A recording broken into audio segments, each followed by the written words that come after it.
Welcome to the world of biology. Myself, Nidhi Jain, and I am a biology lover. Reading about biology or teaching biology is my passion, and I wish to develop the same passion in you. This is my aim. Now, what is this biology is?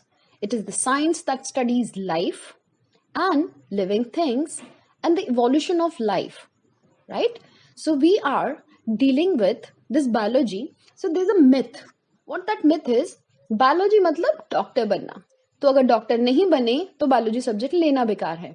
But this is not at all true.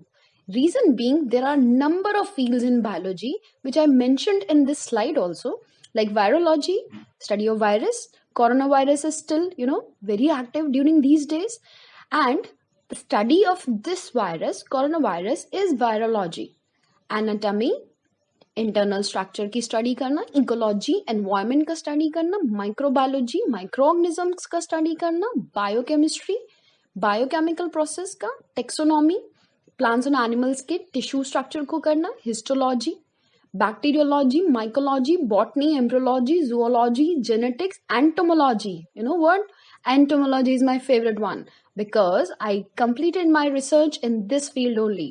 Well, moving ahead, now biology class 11, having this 5 units: diversity of living organism, structural organization in plants and animal, cell structure and function, plant physiology, and human physiology. So these are the 5 units, and of course number of chapters are more, but this is damn easy. I swear आप जब पूरा पढ़ेंगे तब आपको लगेगा कितना cool है, कितना मजा आ रहा है इन सब चीजों को पढ़ने में. Well, I'm starting with this human physiology. Why I had taken this unit, reason being human physiology का आपको एलिमेंट्री छोटा मोटा आइडिया है बिकॉज क्लास 10 में आपने थोड़ा सा इसको बारे में पढ़ा है. अब उसी का हम थोड़ा सा डिस्क्रिप्टिव फॉर्म पढ़ेंगे. Nothing will be change. आप माउथ से अगर इनटेक कर रहे थे फूड क्लास 6 में तो वही 7 में रहा, 8 में रहा, 9 में रहा, अब 11th में भी वही सेम है. बट माउथ का इंटरनल स्ट्रक्चर क्या है, स्टमक की कौन कौन सी लेयर्स हैं, कौन से ग्लैंड्स कैसे फंक्शन परफॉर्म करते हैं, थोड़ा डिटेल हो जाता है जैसे जैसे हम हायर क्लासेस में जाते हैं. Well, there are chapters in human physiology. One is digestion and absorption, breathing and exchange of gases, body fluids and circulation, excretory products and their elimination, locomotion and movement, neural control and coordination, chemical coordination and integration. So in this video, I'm taking digestion and absorption part. Now what this digestion is, it's simply conversion of complex substance to simple absorbable form. मतलब क्या हुआ इसका कि आप जो भी food intake कर रहे हैं वो फूड आपकी बॉडी में एक कॉम्प्लेक्स फॉर्म में जा रहा है जो पहले सिंपलर फॉर्म में कन्वर्ट हो रहा है और ऐसे फॉर्म में कन्वर्ट हो रहा है जो ब्लड के थ्रू पूरी बॉडी के अंदर ट्रांसफर हो सके. तो that is absorbable, right. Now digestive system जो है हमारी बॉडी का, उसमें 2 मेथड से ये प्रोसेस होता है digestion. That is mechanical and biochemical. Now what this mechanical digestion is, इसमें simply large food molecule smaller molecules में टूट रहा है. That process is called mechanical. What is chemical digestion then? Chemical digestion is complex food molecule का simpler food molecules में conversion होना. जैसे मैं एग्जांपल लेती हूँ एक, कि आपने लिया ग्लाइकोजन, तो एक कॉम्प्लेक्स फूड है which is converted to simpler form, that is glucose. तो ये जो डाइजेशन प्रोसेस हो रहा है ये किसकी वजह से हो रहा है? Because of enzymes. Now, what are enzymes? Enzymes are biocatalyst which helps to convert any chemical reaction fast. ऐसा नहीं है कि आपकी बॉडी में अपने आप without help of enzyme digestion नहीं होगा. ऑफ कोर्स होगा, लेकिन जो फूड आप आज खा रहे हैं सुबह वो आपको 40 इयर्स बाद एनर्जी देगा. तो इतना टाइम के लिए क्या आप अपनी बॉडी को कर सकते हो, रख सकते हो? Answer is no. So for conversion, fast conversion, we need enzyme. तो याद रखिएगा बच्चा, किसी भी केमिकल रिएक्शन को फास्ट प्रोसीड करने के लिए what we need, that is enzyme, and that is present in almost every part of this digestive system which we discuss further. Now this digestive system, आप डायग्राम देखिए, आपको वैसे आता है, आपने 10th क्लास में भी बनाया है, but still I am explaining you. सबसे पहले आता है mouth. Okay, before that, I want to tell you, बच्चा, elementary canal is there, that is from mouth to anus, right? So mouth starting है, जो से हम oral cavity भी कहते हैं, जिसके अंदर present होता है main part, जो अभी हमारा deal कर रहे हैं digestive system से, tongue, teeth, salivary gland. Now tongue for the taste, teeth for crushing or grinding or chewing of food, and salivary gland which secrete a juice which is called saliva. Now this saliva contain enzyme, right? Now the next one after this is pharynx. हमने 10th class में पढ़ा हुआ है, pharynx is a common passage for food and air. Now esophagus. Esophagus का spelling यहाँ ई से दे रखा है बच्चा, लेकिन हम ओ से भी पढ़ते हैं, तो इट्स ओके अगर आप ई से लिखते हैं, ओ से लिखते हैं. Esophagus is a pipe which connect mouth to stomach. Now after this is stomach. Now this stomach is again divided into parts which we will discuss. इसके बाद आता है स्मॉल इंटेस्टाइन. स्मॉल इंटेस्टाइन के भी 3 पार्ट्स हैं, duodenum, jejunum and ileum. Now after this is large intestine. Large intestine के वापस से 3 पार्ट होते हैं बच्चा. सीकम, जो कनेक्ट करता है स्मॉल इंटेस्टाइन को लार्ज इंटेस्टाइन से. कोलोन, जो आपको डायग्राम में दिखाई दे रहा है, transverse colon, descending colon and ascending colon. Then is rectum. Rectum जहां टेम्पररी स्टोर्ड होता है undigested food. Rectum open finally एक पोर में होता है जिसे हम बोलते हैं एनस, राइट? नाउ इसके अलावा 2 इंपॉर्टेंट पार्ट हमारे यहाँ पे दिख रहे हैं जिसपे स्टार मार्क लगा हुआ है, that is liver and gall bladder. Liver, जो आप जानते हैं क्या काम करता है, it helps to secrete bile juice. What is the function of bile juice? That is emulsification. What is emulsification? Conversion of large fat globule into smaller pieces. And what is the function of gallbladder? It temporarily stored this bile juice which is secreted by liver. और जब भी body का requirement होगा तो finally gall bladder से वो release हो जाएगा, right? So this is all about digest system. The diagram, if you find complicated or complex, you can use any simple diagram, but labeling is most important. Keep it in mind. आपको clear होना चाहिए picture, कहाँ कौन सा organ present होता है, किसके बाद क्या होता है. लेबलिंग पार्ट बच्चा अच्छे से आना चाहिए आपको, right? So please make any of the diagram, but use maximum labeling as much as you can. Now digestive system of human is divided into 2. Alimentary canal, जो भी मैंने आपको बताया, buccal cavity, esophagus, stomach, intestine में भी small intestine and large intestine. And accessory glands भी part है, that is salivary gland, liver, gallbladder and pancreas. ये सब glands हैं, नाम याद रखिएगा. salivary gland is in mouth, liver you know, gallbladder nearby to liver and pancreas, that is duodenum का जो part है उसमें बीच में present होता है pancreas. Now we will start with mouth. आप डायग्राम में देखिए एक बार माउथ का structure. Now the alimentary canal begins with mouth and ends with anus. बता दिया मैंने आपको. Mouth leads to buccal cavity. Mouth सिर्फ ये वाला पार्ट है ऊपर वाला जो आपको दिखाई दे रहा है, वो एक कैविटी में जाता है जिसे हम क्या बोलते हैं, बकल कैविटी या ओरल कैविटी. याद रखिएगा, mouth leads to buccal cavity और oral cavity. Now oral cavity के अंदर है क्या, टीथ एंड टंग.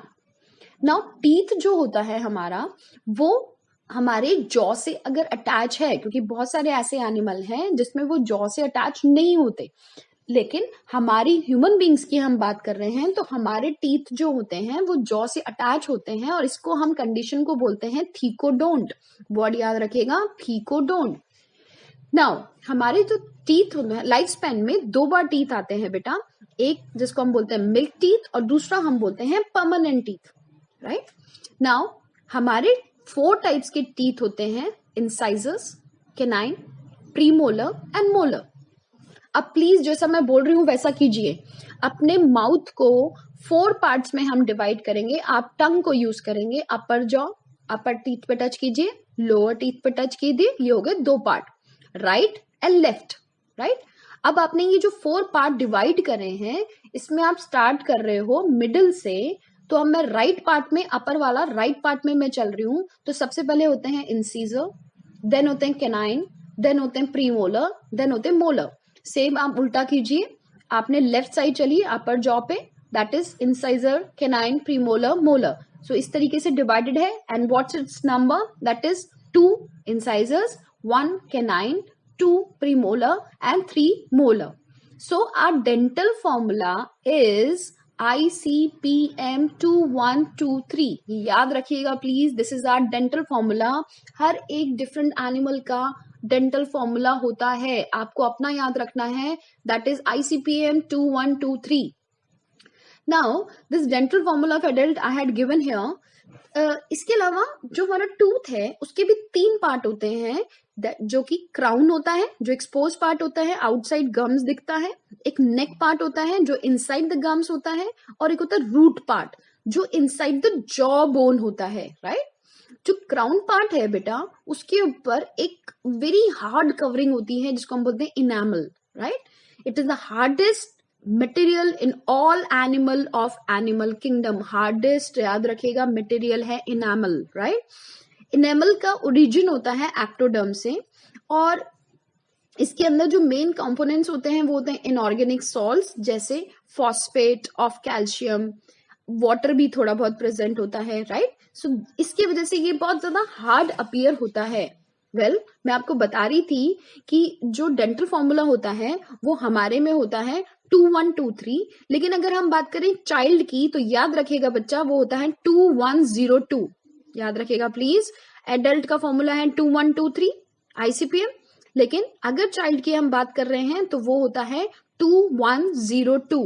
राइट, अगर हम हमारी बात कर रहे हैं तो हमारे टोटल 32 टीथ होते हैं एडल्ट्स के, लेकिन अगर चाइल्ड की बात कर रहे हैं तो उनमें होते हैं 20 टीथ. राइट, आपने बहुत बार सुना होगा कि अक्कल दाढ़ आ रही है. राइट, जिसको इंग्लिश में बोलते हैं wisdom tooth. What that means, इसका मतलब ये होता है कि इस लास्ट मोलर टूथ जो होता है उसको हम विजडम टूथ कहते हैं. याद रखिएगा, लास्ट मोलर टूथ जो होता है उसे हम बोलते हैं विजडम टूथ, जो लेट आता है इसलिए हम बोलते हैं, और लेट मतलब होता है आपका मेच्योरिटी आ गया, तो इसलिए हमने नाम दे दिया अक्कल दाढ़. राइट, नाउ कैनाइन्स अपने ऑब्जर्व कीजिए, उसके बीच में एक गैप होता है, और अगर हम रैबिट की बात करें तो वो गैप बहुत अच्छे से अपीयर होता है जिसे हम डायस्टीमा कहते हैं. ये मैं सिर्फ आपको एक्स्ट्रा बता रही हूँ, अगर आपको नहीं लर्न करना है तो भी चलेगा. सो हमारा ये पार्ट हुआ माउथ, जिसमें हमने सिर्फ अभी टीथ को डिस्कस किया है. Right, now tongue. बच्चा जो टंग है that is freely movable organ attach to our floor of this oral cavity and by frenulum. word याद कीजिएगा please, frenulum. right, now upper surface of tongue has small projections called papilla, some of which bears taste bud. Papillae present होते हैं छोटे छोटे, जो कि जिसके ऊपर प्रेजेंट होते हैं टेस्ट बर्ड्स, जो हमें हेल्प करते हैं.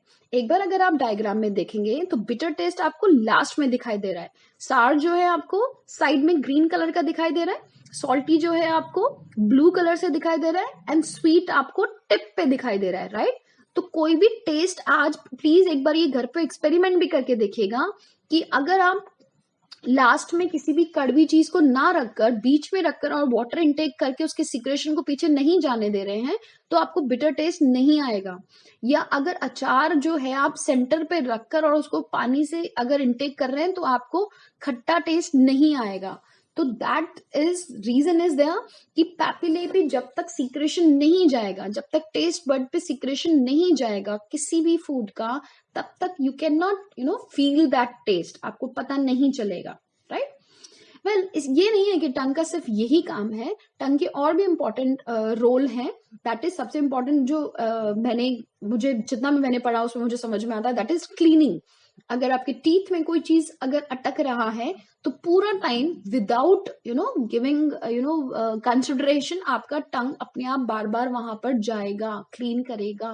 सो क्लीन करने का काम बहुत इंपॉर्टेंट है. ऑफ कोर्स स्पीच में तो ये इंपॉर्टेंट रोल प्ले करता ही है. Now the oral cavity Leeds into short फैरिंग्स. Please आपने जो पहले पिक्चर देखा था उसको एक बार रिकॉल कीजिए. आपका ओरल कैविटी माउथ के बाद जो आ रहा था वो फैरिंग्स में ओपन हो रहा है, जो कॉमन पैसेज है मैंने बताया फूड और एयर के लिए. उसके बाद ईसोफेगस एंड ट्रैकिया जो होता है वो फैरिंग्स में ओपन होता है, ये भी याद रखिएगा प्लीज. ना ओपनिंग ऑफ विंड पाइप और ट्रैकिया कॉल्ड ग्लॉटिस, याद रखिएगा प्लीज, ये जो विंड पाइप है हम साथ में लेकर चल रहे हैं उस चीज को भी, या जैसे हम ट्रैकिया कहते हैं, उस ओपनिंग को हम बोलते हैं glottis, and that of oesophagus is called gullet. अच्छा प्लीज एक बार फोकस कीजिए कि जो विंड पाइप है उसका जो ओपनिंग है उसे ग्लॉटिस कहते हैं, एंड जो ईसोफेगस है उसका जो ओपनिंग है उसे हम गुलेट कहते हैं। अब एक कार्टिलेजिनस एपिग्लॉटिस जो होता है वो प्रिवेंट करता है entry of food into the glottis during swallowing, right. आपका खाना आपके एयर पाइप में क्यों नहीं जा रहा है? क्योंकि वहां एक फ्लैप प्रेजेंट है। फ्लैप का नाम क्या है? एपिग्लॉटिस, जो क्या काम कर रहा है? फूड जो आप ले रहे हो वो एयर पाइप में नहीं जाने दे रहा है। ईसोफेगस जो हमने पढ़ा वो क्या कर रहा है? कनेक्ट कर रहा है किसको? फैरिंग्स को स्टमक से, right. Now opening of oesophagus is regulated by gastrooesophageal sphincter. बच्चा ये नया वर्ड शायद आपको लग रहा होगा, स्फिंक्टर, इसका मतलब होता है वॉल्व। जो भी बॉडी के अंदर जितनी भी वॉल्व्स है उनका सिर्फ एक ही function, that is to provide unidirectional flow, back flow को रोकने का काम करता है वॉल्व। सो ईसोफेगस से फूड कहाँ आ रहा है? वो आएगा नीचे, that is in stomach. Stomach जिसका 3 पार्ट होता है बच्चा, कार्डियक, फंडस, पाइलोरिक। कार्डियक जो है कहां पर? ऊपर वाला पार्ट है जो ईसोफेगस उसमें ओपन हो रहा है, फंडस जो मिडिल वाला पार्ट है, एंड पाइलोरिक जो फाइनली स्मॉल इंटेस्टाइन में ओपन होगा।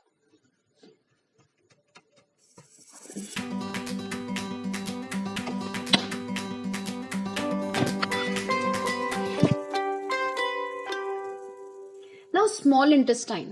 Small intestine distinguished into 3 parts, which I already told you. And the opening of stomach into the duodenum is guarded by pyloric sphincter.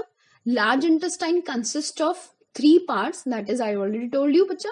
Cecum is a small blind sac which hosts some symbiotic microorganism. याद रखिएगा caecum के अंदर बहुत सारे symbiotic microorganism होते हैं जो हमारी बॉडी के लिए बहुत जरूरी होते हैं। इसके अलावा caecum has a finger like blind tubular projections called vermiform appendix, जिसका पहले रोल हुआ करता था, बट अभी एक वेस्टिजियल पार्ट है। तो पहले क्या रोल हुआ करता था? पहले ये हेल्प करता था सेलुलोज के डाइजेशन में, लेकिन अब इसका कोई रोल नहीं है। सीकम का बच्चा मैंने आपको बता ही दिया कि 3 पार्ट होते हैं, कोलोन के 3 पार्ट होते हैं, which I already told you. Now ये एक इंपॉर्टेंट चीज है कि ट्रांसफर सेक्शन ऑफ गट, मतलब जो हमारी एलिमेंट्री कैनाल है फ्रॉम ईसोफेगस टू रेक्टम, उसमें 4 लेयर्स होती हैं। कौन कौन सी? सेरोसा, मस्क्युलरिस, सब म्यूकोसा, म्यूकोसा। बच्चा आपकी एनसीईआरटी में भी डायग्राम जो है वो दे रखा है, अगर आपको, वैसे मैंने इसमें आगे दिखाया है बट स्टिल आपको पता होना चाहिए। 260 पेज नंबर 260 पे फिगर 16.4 जो है that is for this transfer section of gut.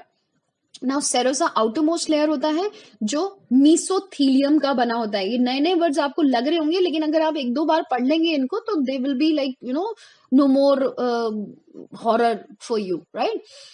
Serosa is the outermost layer and is made up of thin mesothelium with some connective tissue. Muscularis is formed by smooth muscles arranged outer longitudinal and inner circular. मतलब muscularis layer में भी 2 हैं, longitudinal and circular. Submucosa जो बना होता है loose connective tissue का containing nerves, blood and lymph vessel. And mucosa is the innermost layer made up of endothelium. अगर हम बात करें स्टमक की तो उसमें जो म्यूकोसा इनरमोस्ट जो लेयर है उसमें छोटे छोटे से फोल्ड्स होते हैं जिसे रिगई कहते हैं, लेकिन यही फोल्ड्स जो हैं वो बड़े बड़े हो जाते हैं फिंगर लाइक स्मॉल इंटेस्टाइन में, जिसे हम विलाय कहते हैं, जो आपने पढ़ रखा है बेटा। मैं रिपीट कर रही हूँ, जो इनरमोस्ट लेयर है म्यूकोसा उसमें अंदर की तरफ डायग्राम में बहुत प्यारा दे रखा है एनसीईआरटी में, एक बार आप देखिएगा। इनर फोल्ड्स होते हैं जिसे रिगई कहते हैं जो स्टमक में होता है, लेकिन यही प्रोजेक्शंस बड़े बड़े होते हैं तो उसे हम विलाय कहते हैं जो स्मॉल इंटेस्टाइन में होता है। Now what is the function of villi? All of you know, to increase surface area for more absorption. Now villi जो है दे आर सप्लाइड विद, आप नेक्स्ट डायग्राम देखिएगा फिगर 16.5 वाला, विलाय जो है that is supplied with network of capillaries and lymphatic vessels called lacteal. epithelial cells of mucosa contain secretory cell which secrete digestive enzyme। याद रखिएगा mucosa जो innermost layer है उसके जो सेल्स हैं वो भी एंजाइम सीक्रेट कर रहे हैं। इसके अलावा mucosa also forms glands in the stomach. जो म्यूकोसा लेयर है वो ग्लैंड भी बना रहा है. कौन सा gland? Gastric gland. Mucosa forms crypts in between the basis of villi in the intestine called crypt of Lieberkuhn. बच्चा साइंटिस्ट का नाम है लिबरकुन, जिन्होंने ये बोला था कि विलाय के बेसिस पर म्यूकोसा जो लेयर है वो कहलाती है क्रिप्ट्स ऑफ लिबरकुन. मैं एक बार आपको बुक का भी बता देती हूँ. Mucosa also form glands in the stomach, I told you, and crypts in between the bases of villi in the intestine. आप डायग्राम में देखिए प्लीज, वहां पर प्रेजेंट है, उसे हम क्रिप्ट ऑफ लिबरकुन कहते हैं.